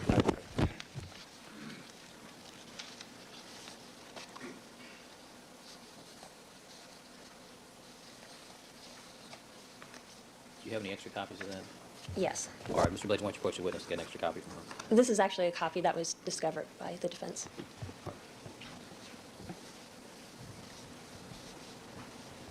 All right, Mr. Harmon? Okay, have you had a chance to look at it, or do you need it? Yes, I have. And the next course, it's not on Mr. Blazer's copy. It was a DNA sequencing course through the University of Northern Colorado in Greeley, and that was in the summer of 1994. What did that consist of? It was DNA sequencing. It went through both the PCR extraction techniques and also sequencing of DNA. Okay, in addition to those courses that you've described, is there something called the California Criminalistics Institute? Yes. Have you taken courses through them which relate to any areas of expertise in the field of criminalistics? Yes, I have. Could you describe or tell us what those courses are, just briefly describe them? Okay, as the courses that pertain to DNA analysis were a 1-week course through the California Criminalistics Institute, and it was on PCR analysis. And this course was 1 week, 8 hours a day, and it was taught by some of the more prominent members of the forensic community, such as Dr. Edward Blake, Dr. Becky Reynolds, and Dr. George Sensabaugh. And this course was both a practical, meaning we did laboratory work, and also a theoretical course. And how many hours did that course consist of? It was a 40-hour course, Okay, over how long a period of time? 1 week. 1 week. And what was the next course that you took through the California Criminalistics Institute? Well, that was the most recent course that I took. Prior to that, I took extensive courses in the area of general criminalistics, and I'll need to refer to a sheet. The list is quite long. And these ranged from techniques for conventional serology, such as basic microscopy, and this was a 1-week course, in the use of the microscope as it pertains to forensic work. And also zone electrophoresis, which is a technique used for genetic markers such as enzymes. I also took a sexual assault evidence course, and this was a course that was devoted to extraction techniques for sexual assault cases, examining evidence that pertains to sexual assault cases, and also the analysis of evidence for sexual assault cases. Would you like me to continue on this list? Would you please? Sure. Okay. I took a course on analysis of low explosives, and that was in April of 1992. That was just prior to transferring to the DNA laboratory. And that was a course taught by ATF, Alcohol, Tobacco, and Firearms, and that was through the California Criminalistics Institute also. And a course in the analysis of Clan Lab evidence. And this is analysis of samples for clandestine laboratory, meaning drug laboratories where individuals are making PCP or methamphetamine or some other type of illegal drug. I took a arson accelerant course in 1991, and that was also there were some individuals from ATF, Alcohol, Tobacco, and Firearms, at that course. And that was on analyzing samples that had been involved in arsons and detecting for petroleum distillates, gasoline, and other substances. In 1990, I took a course in basic serology, and that was just looking at doing presumptive tests on various fluids, blood, saliva, and determining its origin, and also doing genetic analysis or looking at markers such as enzyme markers. Going back a ways now, in 1989, I took a course in crime scene investigation, and that was a one-week course taught in Eureka by some of the more well-known individuals in the crime scene investigation and reconstruction field, such as Jerry Chisholm and Joe Reinierson. In 1989, I also took a firearms safety course, and doing general criminalistics, it's important that the criminalist knows the basics of firearms. So if evidence comes into the laboratory, they will be cautious and they won't be hurt with the guns by any way. And that was just a 3-day course that taught the basics of firearm examination. And that looks like the extent of my general criminalistics coursework through the California Criminalistics Institute. Okay. You mentioned that in 1988 you were hired as a criminalist. Could you describe your assignments during the years that you worked at the Modesto Criminalistics Laboratory starting in 1988? Yes, I started in 1988, shortly after graduation, and I was at the Modesto Criminalistics Laboratory. This is a laboratory that's located in the Central Valley of Northern California. I worked there for 3 years, and my primary duty was crime scene investigation and reconstruction, blood alcohol analysis, and drug analysis. I also did some basic serology at that time. So through the course of those 3 years, those were my predominant duties. And when you say basic serology, do you mean conventional serology such as ABO typing, EAP, PGM typing? Yes, at the Modesto Crime Lab, the tests that were done were primarily presumptive tests and also some ABO testing. Okay, and then did you move to Stockton at some point in 1991? Yes, and at the end of the summer in 1991, I transferred to the Stockton Laboratory. And at that time, my primary duty was doing conventional serology. And also, as part of the rotation basis, crime scene investigation had to be done at that laboratory also, and also clandestine laboratory investigation. And are both the Modesto lab and the Stockton labs, are they part of the Department of Justice, the State Department of Justice? Yes, they are. Okay, and then in 1992, you moved over to the DOJ DNA lab? Yes, at the end of the summer, or I believe it was August of 1992, I transferred to the DNA laboratory in Berkeley. Starting with your initial assignment there, could you please describe the evolution of your role there from when you first started in 1992 until the present? Yes, when I first began with the Department of Justice at the Berkeley Laboratory, I was assigned to their conventional serology program and getting the protocols in place, and then also doing analysis of samples that from the convicted offender program. The conventional serology program or protocols were put into place, and just as a side, the laboratory decided not to continue on with conventional serology, but to focus with DNA analysis at that laboratory, and to allow the satellite laboratories to do all the conventional serology, but to have the Berkeley DNA laboratory focus only on DNA analysis. So initially, I compiled the standard operating procedures for the laboratory, along with another individual, Donna Dowden, at the laboratory. And I also did 290 analysis. And 290 analysis are samples from the convicted offender felon program. And these are samples when convicted offenders are released from prison, a blood sample is taken from them. And these samples are analyzed and then put into a database in the laboratory. So I did that for the first approximately year that I was at the DNA laboratory. Can I just stop you for a second? When you say you did that, what kinds of tests did you submit those samples to? That was RFLP analysis and PCR DQ alpha analysis. Okay, and then after that, what was your next assignment? After that, two individuals, myself and Richard Showalter, were assigned to the development and in-house evaluation of a new marker called D1S80. And that began in June of 1994. Richard began the process in June of 1994. Okay, why don't we stop that for a second? We'll come back to that in a minute. Have you given presentations at various meetings in the area of forensic DNA typing? Yes, I have. Could you describe or name the presentations in the groups and just briefly describe the nature of what your presentation was? Yes, referring to my CV once again. In February of 1993, I gave a presentation at the Modesto Memorial Hospital, and this was for a trauma symposium. The title of my lecture was DNA, the latest crime-solving tool. And this was it was approximately an hour presentation in which I talked about analysis of samples by RFLP and PCR and how it related to some of the trauma nurses and the trauma doctors, the evidence that they had collected. Okay, and then what was the next presentation? The next presentation was in Santa Rosa, and that was the FBI put on a crime scene investigation course. It was in 1993, and I was asked to talk about DNA and biological evidence collection. And then next after that? The next several presentations were through the California Association of Criminalistics, and one was a DNA study group in San Diego, California, and that was in October of 1993, and it was on the validation of D1S80. And then in 1994, at the CAC seminar in Northern California, I gave a presentation on PCR typing, casework, and courtroom considerations.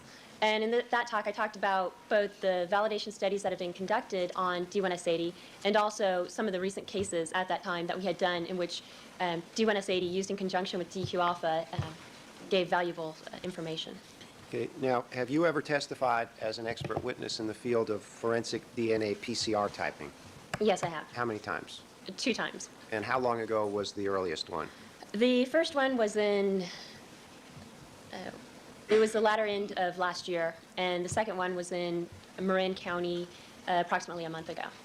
Okay, have you ever testified as an expert in the field of forensic serology in your career? Yes, I have. How many times? Approximately 5 times. And have you ever testified as an expert in the field of blood alcohol, and controlled substances? Yes, I have. How many times? The combination of the two, approximately 50 times. Okay, let's get back to the evolution of the forensic DNA PCR marker D1S80 in the laboratory. I think you mentioned that, or strike that. When did the lab first begin the implementation of that PCR marker D1S80? We first began using D1S80 for casework in April of 1994. That was after approximately 8 months of method development and evaluating the technology. Okay, now when you say after 8 months of method development and implementing the technology, is this something that the DOJ lab itself invented or put together? No, it's not. Okay, had there already been published articles in the peer-reviewed scientific literature about the PCR marker D1S80? Yes, there was. Okay, and just before the DOJ lab began this implementation and evaluation of it, could you kind of turn back the clock and tell us what kinds of scientific literature was out there already in existence at the time that DOJ began its implementation? Well, originally, it was in 1988, an individual by the name of Dr. Nakamura discovered the location of D1S80, and that was published in a journal article. At that time, the laboratory, I believe it was Salt Lake City, continued examining that particular region. And in 1990, an individual by the name of Dr. Kasai published the sequence for D1S80. All right, Ms. Montgomery, could you spell that for me, please? Dr. Kasai, K-A-S-A-I. Right, thank you. Okay, and that's initially. What other sorts of literature was out there in existence already at the time that the DOJ began its implementation of that marker? Well, the Europeans were using D1S80 long before the United States began using it for casework. An individual in Holland by the name of Sajantila, I believe that's how you pronounce the name, S-A-J-A-N-T-I-L-A, published some articles on the technique visualizing D1S80 and also on the PCR technique. And he also published the first paper on casework analysis of D1S80's use for casework analysis. Dr. Bedoli of the FBI had published some articles also on D1S80 use, and then there are various other articles that were published prior to DOJ using the technique. So is there a distinction between a laboratory implementing a marker that's already been validated in the published peer review literature? You see understand the question? Could you restate the question? When you implement something, do you implement something that has never been invented before? No, the D1S80 was examined by a lot of other laboratories, and there was published information out there. And the way the Department of Justice, we looked at the literature, compiled some of the literature, and then did our own evaluation of the technique. And also at the time that we were doing our evaluation of D1S80, we were looking at the Roche. It's a company that a commercial company that manufactures the D1S80 kit. They also had a written protocol for the use of D1S80. So what we did is we looked at all this information, evaluated various techniques, and then came up with a method using the same PCR technique, and so we could use D1S80 and examine it using various conditions. Now, was the laboratory already using the PCR marker DQ alpha at the time D1S80 was introduced? Yes, our laboratory was. Okay. And you know Dr. Ed Blake? You mentioned him. Yes, I do. To your knowledge, is his laboratory doing D1S80 work now? Yes, they are. Sustained. Jurors to disregard that. Proceed. Are you familiar with an article, peer review article in the Journal of Forensic Science, generally known as the casework article, where Dr. Blake is one of the authors? Yes, I am. Is the PCR marker D1S80 discussed in that article? I would need to review that article. Okay, we'll do that at the break. How many cases have you actually worked on where you've used the marker D1S80? I personally have worked on over 20 cases in which I used D1S80. Okay. You mentioned that Roche, the company Roche, is this a commercial product that's available through Roche, D1S80 marker? Yes, the primers are available through Roche. Okay, and what else has Roche put together to assist people that want to use this marker? Well, Roche has the full kit. Roche is the company that also puts out the DQ alpha kits. And with the D1S80, they have a similar kit in which they have all the reagents that are necessary for the amplification process available in this kit that can be purchased from them. And this is the same company that puts out the DQ alpha kit? Yes. The same company that puts out the polymarker kit? Yes. And are they also, scientists from Roche, are they also some of the authors of articles that are out there about the D1S80 marker? Yes. Have you been subjected to proficiency testing in your career at the DOJ lab in the area of forensic DNA typing? Yes, I have. Could you please describe the nature, types, and results of the proficiency tests which you've taken? Yes, our laboratory has a quality assurance manual that states the frequency that proficiency tests must be given to analysts. And for a casework analyst, you have to do 2 proficiencies per year. And to date, I have done 5 proficiency tests, which dealt with over 20, I believe it's 20 samples. Can you describe some of the nature of some of the samples that have been in those proficiency tests? Yes, there are both blood stains and sexual assault samples, meaning there's such as a vaginal swab that has both sperm and male contribution sperm and also the female contribution epithelial cells. So I've done both the blood stain analysis comparison and also the sexual assault comparisons. Have you made any mistakes in any of those proficiency tests? No, I have not. Does that mean it's not possible for you to make a mistake? No, it doesn't. I believe you mentioned standing operating procedures. Does your laboratory, the DOJ laboratory, have written protocols for all the different kinds of DNA tests that it performs? Yes, we do. And do you follow those protocols when you perform the tests? Yes. Did you follow those written protocols when you performed the tests on the evidence in this case? Yes, I did. Are those written protocols based on the scientific literature that you've described that was in existence before the DOJ lab began investigating the D1S80 marker? Yes, the D1S80 protocol is based on the scientific literature, but that protocol was written specifically for D1S80 in our laboratory, but it compiled the literature from the outside. Now, in performing the PCR D1S80 test, Mr. Sims has just generally described the sorts of positive and negative controls that are involved in DQ alpha tests. Are there also positive and negative controls when you performed the D1S80 test. Yes, there are. And did you listen to Mr. Sims's testimony? Parts of it. Parts of it.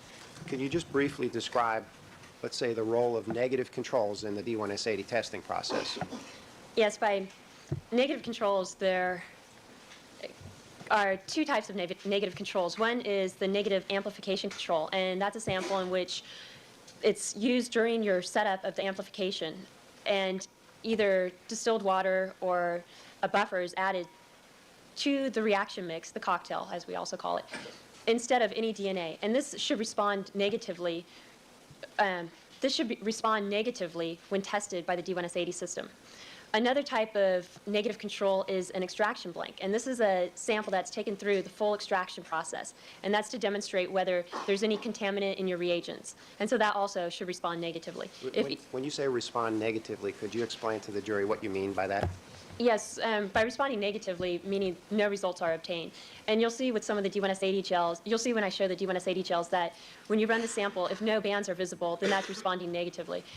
If there is a response in a negative control, a negative amplification control, or a reagent blank, then that analysis needs to be repeated. Okay, and could you briefly describe the role and the significance of positive controls in this case? Yes, a positive control is provided in the D1S80 kit, and this is a control of a known type. The sample is put through the amplification process, and it needs to respond properly for D1S80. And in this particular case, you'll see on some of the gels, it's an 1831, meaning there's two bands that are present, and these two bands need to be present in the proper locations for the samples to be, for the gel to be acceptable. And could you tell us what you mean by that, why they have to be in that position for the gel to be acceptable? Well, it's testing both the amplification and the typing process. And if these bands aren't present, then it shows that there was some problem with your amplification or your typing. Did you also test substrate controls that were provided to you in this case? Yes, I did. And what was the purpose in testing those substrate controls that were provided to you? Substrate controls are important to show you what the background of the area being tested is. In this case, substrate controls also served as negative controls. There are a few instances where there was some activity in a substrate control. But in general, these all responded negatively for the amplification process at D1S80. Could you explain what you mean by those few instances? I believe one of them was addressed by Mr. Sims yesterday or the day before, and that is a control that he had detected blood on, a substrate control on a garment that he had detected blood on. And so that responded with a faint reaction in the D1S80 sample. And that was from item number 81, Mr. Goldman's shirt. Yes, it was. Okay. What other instance were you referring to when you mentioned that? I believe, If you need to look at your notes. yeah, I need to refer to my notes. Okay.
Yes, Mr. Goldman's shirt was the only one that had some activity in it. Okay, and Mr. Sims addressed that when he testified several days ago? Yes, he did. Okay. Just generally speaking, could you describe your role in relation to Mr. Sims in this case? What was the official relationship, and how did you get samples from him? Gary Sims was assigned this case. He was in charge of the case, and he went through the majority of the extractions and documentation of all the samples. I was assigned to this case because of my experience with D1S80. So there are a few samples that I did the extraction and the analysis on, but predominantly Mr. Sims we consulted over how much sample should be amplified, and then I amplified the sample for D1S80 and analyzed it and did the interpretation on that. Okay, so the closest, or strike that, you never actually physically examined and sampled any item of evidence that was sent to the lab? No, all the evidence went through Gary Sims.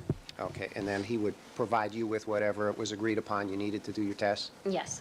Okay. I want to ask you if the number items I'm going to ask you if these are all items that you processed and achieved D1S80 results on, and then we'll show some of them, okay? So, Okay. did you achieve D1S80 results on the following samples in this case? Item number 6 from the Rockingham residence. Yes. Item 9G1, 9 is the right-hand glove from Rockingham. Stain G1, Yes. G2, Yes. G3, Yes. G4, Yes. G9, Correct. G10, Yes. G11, Yes. G12, Yes. G13, Yes. G14. Yes. Now we'll shift items to item 13, the pair of socks from Mr. Simpson's bedroom. Did you obtain results from stain 13A1, A result to obtain that work was done by Steve Myers. 13A2, Yes. 13A3, Yes. 13A4? Yes. Now shifting to the other sock, 13B1, Yes. 13B2, Yes. and now shifting to the white Bronco, Mr. Simpson's Bronco, did you obtain results from item 30, Yes. 31? Yes. Staying with the Bronco, 293, Yes. from the carpet, 303, 304, and 305 from the passenger side of the console? Yes. Okay, and then did you also obtain results, did the laboratory also obtain results from the following items from the Bundy residence? These are drops along the walkway, 47, the one closest to the victims, Yes. 48 on the Bundy walk, Yes. 50 on the Bundy walk, Yes. 52 out in the driveway at Bundy. Yes. Did you also obtain results from clothing items from the two victims in this case? Mr. Goldman's jeans, item 79. Yes. Mr. Goldman's shirt, which you mentioned a couple of minutes ago, number 81. Yes. Number 86, Nicole Brown's dress. Yes, and that work was done by by Steve Myers. Did you also produce results from 3 items from the nail clippings and scrapings from Nicole Brown, generally item 84? Yes. And did you also produce results from Bundy, the 3 stains on the rear gate, 115, 116, and 117? Yes. Okay, and again, just to lump these together in categories, some of those results produce mixtures, is that correct? That's right. Where you could tell there were mixtures. Correct. We'll show some of them in a couple of minutes, but were the mixtures for items 9G1, the glove again, the right-hand glove from Rockingham, Yes, that was a mixture. 9G2, That also was a mixture. 9G4, Yes, that was a mixture. 9G10, That also was a mixture. 9G11, Yes, that was a mixture. 9G12, Yes, that was a mixture. 9G13, A mixture. 9G14. And also a mixture. And shifting to Mr. Simpson's white Bronco, did you obtain results that you determined to be mixtures from item 31 on the console?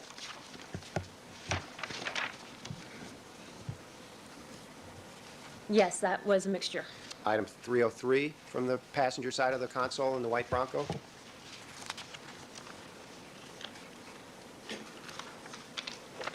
Yes, that was a mixture also. 304 from the same side of the console in the white Bronco? Yes. And 305, was that also a mixture from the white Bronco? Yes, it was.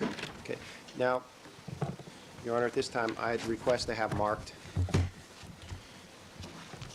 a series of films Ms. Montgomery, what do you call these films, just so we don't confuse the jury with autores? What are they called? Well, I call them duplicate copies of the D1S80 gels. Could you describe the final product and how we end up with a piece of film from that product? And what I'd like you to do is just to distinguish between these films and autores, which this jury has seen quite a few of. Okay. The final product, the similar film is used to get a duplicate of the gel to just show you an original gel. An original gel is placed onto a nylon. It's a plastic piece of material, and it's dried down. And then to make copies for court, because we don't want our originals to be submitted to court, we'd like to keep them with the files. To make copies of it, we just use duplicating film, and we expose it to light and then put it through a film processing apparatus or machine to get a duplicate copy. And is that what I have, these films that are produced from the gel that was dried down? Yes, it is. Okay, Your Honor, I have a total of 18 of them. I'd like to have them marked as 275A through R. I think that's the right number. So marked, 275A through R. And I don't intend to show all of these. I intend to show A through H. And I've got them separated out. I'm not sure how. Perhaps I can just describe each one for the record, and then we'll give it the right letter then, Your Honor? All right. Okay. And I've shown some of them to counsel. I think I showed this one yesterday.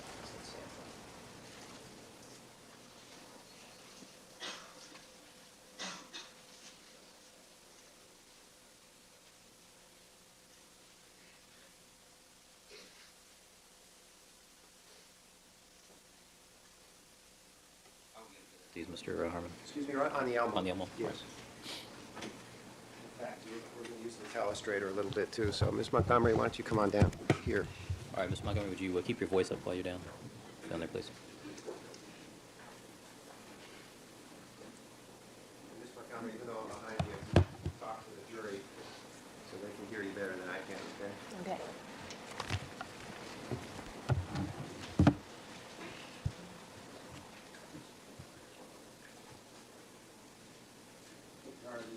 The first copy that I'd like to put on the Elmo is just an illustrative film. Ms. Montgomery has nothing to do with the casework in this case, so may that be 275A? 275A.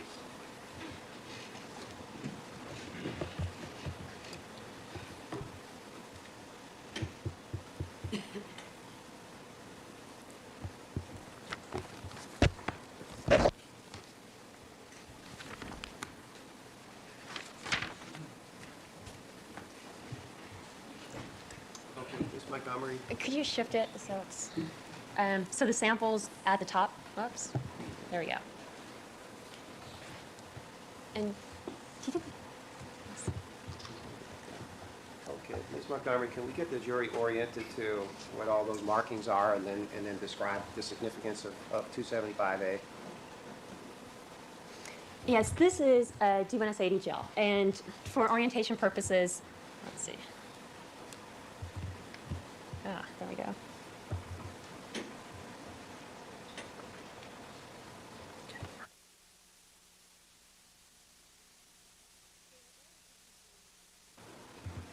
Okay. The origin is here, and this is where it's up at the top. You can't see it on this particular gel, but that's where the samples are loaded, and they're distinct wells, separated. Each sample's separated. The ones with the multiple banding patterns, these are ladders, and these are made by the company. They're provided within the kit, and they range from a 14 allele down here. Oops, there we go. Hold on. A 14 allele or a 14 band, all the way up to a 41. And the way I like to look at D1S80 is the marriage of PCR and RFLP. And by saying the marriage of PCR and RFLP, it's using a PCR-based system, but it's looking at repetitive regions or repetitive sequences of DNA within the genome, much like Dr. Cotton described with the RFLP process. So these are repeat sequences ranging from 14 repeat units all the way up to 41 repeat units. And what the company did is they made some of the alleles bolder, so it's for ease of picking out the alleles. And the ones they made bolder were the 18 allele, which is 18 repeat units, and that's right here, the 24, and then also the 31 and the 34 repeat units. Now, is it true that everybody matches some allele or some band in that ladder? Yes, this is termed a discrete allele system, meaning that unlike the RFLP process, with this process, you could use the ladder, the 14 to 41, as a ruler or a reference point, and then just look at your evidence sample or your unknown sample and match up the band to the corresponding ladder length. So, for example, this, let's see. That, Sample 1, you just the identified. sample right here where this is moving, that is considered an 18 allele. If you look at this one, In sample 2, you put an arrow. yeah, in sample 2, that's a 24 allele or 24 repeat. Now, are some of these more common than others? Yes, some of them are. And what the company did, let me put that down. What the company did is the ones that they made darker are the ones that tend to be more commonly seen in the population. So as you can see on this gel, I'll just make lines. Okay, let's not do the line. The 18 allele, the one right here, is seen in 3 of the samples.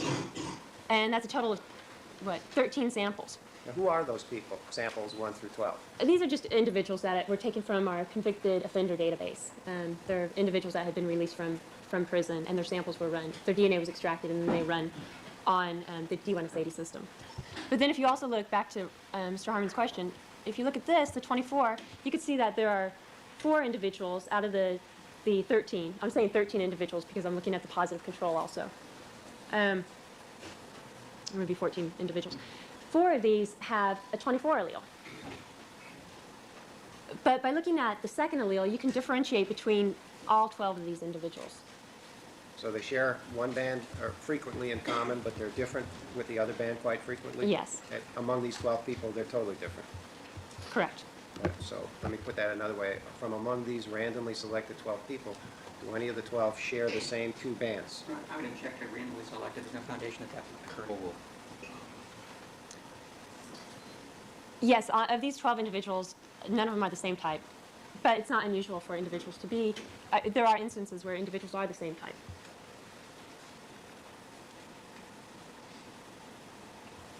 Why don't we just start from left to right, just so the jury can get a sense for how you can look at that and describe which type is there, starting with sample 1. Okay. Sample 1, if we count 14, I guess I should go back to talking about the ladder. It goes from 14 repeats all the way up to 41 repeats, but the 15 repeats missing. So we go from 14, 16, 17, 18, 19, so on, 24, this one's bold again. So sample number 1 would be an 18, 25. Sample number 2 would be a 24, 25. Sample number 3 would be a 24 homozygote, meaning that individual only has a single banding pattern. Why is that? What they inherited from their parents was the same allele, 24 allele from both the mother and the father. Okay. And then this one, we could continue on with this. Would you do that? Okay, this one is a 22, 26.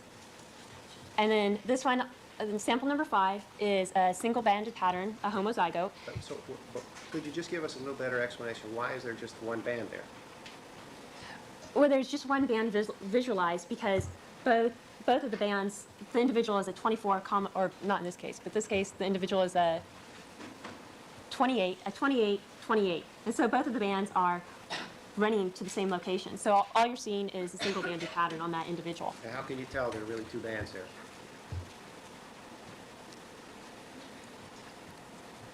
This system's been optimized, so you would see the banding equal intensity of the 2 alleles that are present, or the 2 bands that are present on an individual. This is a reference blood stain, and a single band is observed. And in this system, it hasn't been found that any of the samples run off the gel or anything such as that. So if you see a single banded pattern, you can assign that a genotype, or what you're observing and the type of the actual sample. Okay, why don't you move to sample 6? Sample 6 would be, once again, I have to get my orientation and count from the 24, 25, 26, 27, 28. So this would be a 28, and this would be a 34. And you can see that 34 band's a little more intense than the other bands. And that, once again, is for ease of, so you can quickly call, or you can readily identify types without having to count from the very bottom up to the top. Okay, and then sample 7? Sample 7 is a 20, because 18, 19, 20, and then a 28. And you can see 3 individuals, number 5, 6, and 7, all share the same allele. But not any other allele. Correct. Okay, let's go to sample 8. How would you type that? Sample number 8 is, once again, here's an 18 allele, and 22. All right, Mr. Harmon, I think we get the point. Good. Okay, then we can move on. Why don't we move on to 275B, which you assign numbers to each of these gels when you run them, is that right? Correct. And let's move to AG148. You recognize that number? Yes, the number sounds familiar. Okay, could we put 275B, which we'll identify as gel AG148? Now, what's the purpose of this first gel? Or strike that. Are those labels normally on your gels? The O.J. Simpson, R. Goldman, N. Brown labels? No, those labels were placed on a gel for to identify what sample was in that particular lane.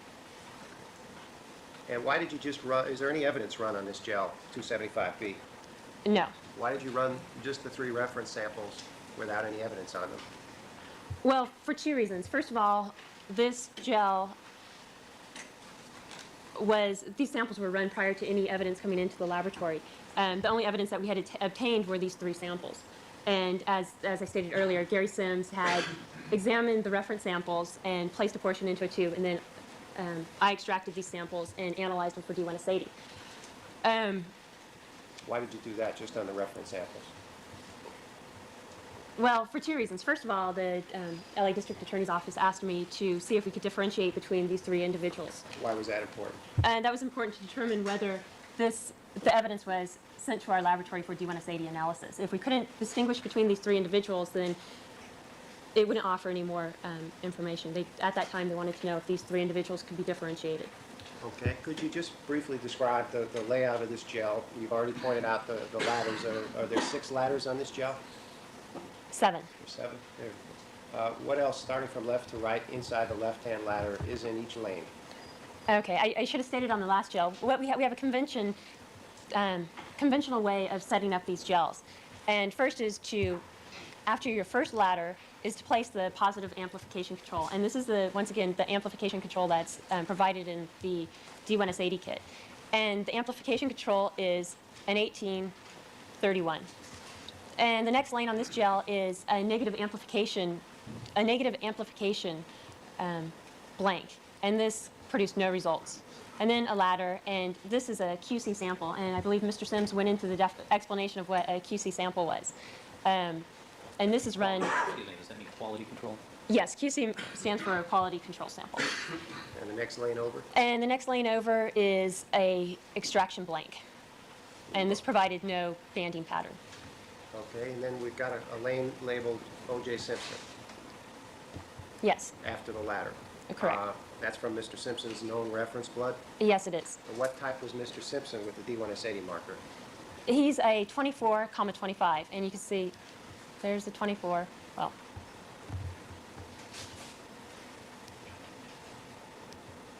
Oh. 24, 25. And then Mr. Goldman, what type did he produce? Mr. Goldman is a single-banded pattern, a 24 homozygote.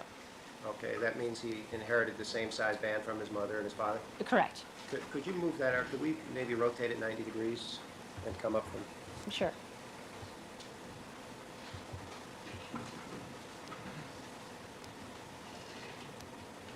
I'm Okay, now that's Mr. enthralled Goldman. with her He's a testimony. 24, so by coincidence, he shares one of these bands with Mr. Simpson. Correct. And as I stated, the 24 allele is one of the more common alleles seen. Are there population studies that... She's hungry. I know she's hungry because she told me she was hungry. So I take her to the food. And she looks at it. And then she tells me she's hungry.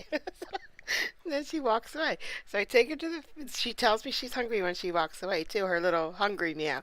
So I take her to the food and she looks at it and then I like scatter the food. And she's like, oh, and she walks up to the food and she puts her head down, which it's not different food. It's her same food. It's her food. And she walks away and she tells me she's hungry and she looks at the food. And she's been looking at the food, but she won't eat. I don't think she understands she has to eat the food. She's so stupid sometimes. So one of the other cats messed with her while she was near the food, and now she's not happy. You got Da! Jude, thank you so much. You got Da! That's awesome. We were trying to get Da. All right. We only have a few minutes left. Let's not waste it on a shaking cat.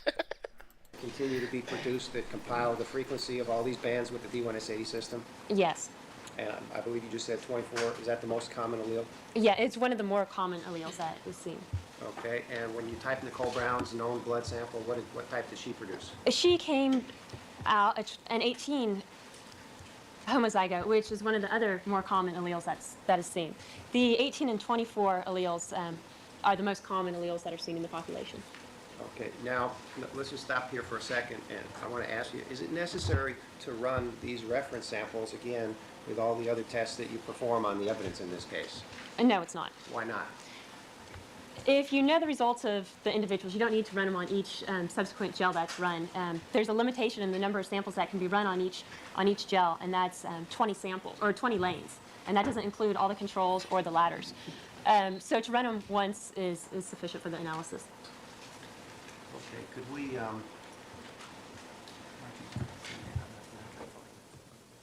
move on then to 275C, Your Honor, which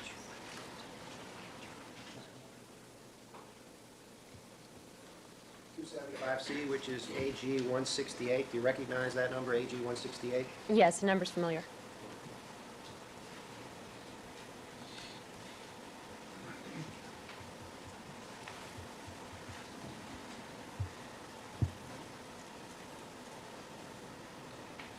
Your Honor, I'd like to, at the same time I do this, because of the samples that are on there, to have the jury be able to see the photo boards from Bundy and Rockingham. Those are exhibits 120 and 165. So we can see the relationship of these items. Could we do that? I have no objection to that. May I request that anytime we put arrows on something, we print it out? Apparently that last one didn't get printed out. Oh, I didn't intend for it, but from now on I will. Sure. All right, and at the break, we'll reproduce that other one Sure. on 275B.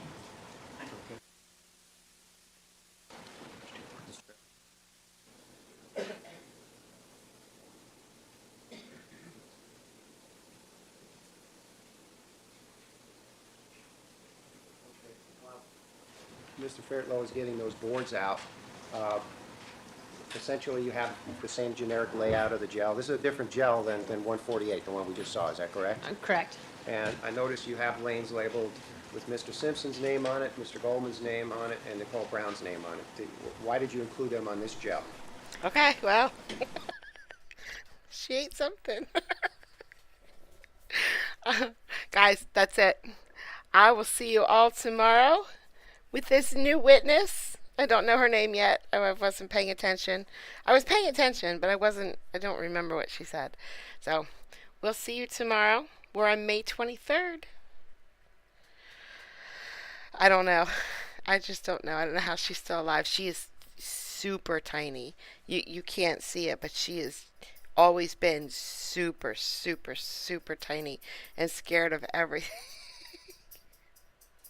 Yeah, she bit me too. She tried to bite the food and she missed. It's okay. You're okay, babes. All right, guys. I'll see you later. I hope you have a great day. Thank you so much. Bye, guys.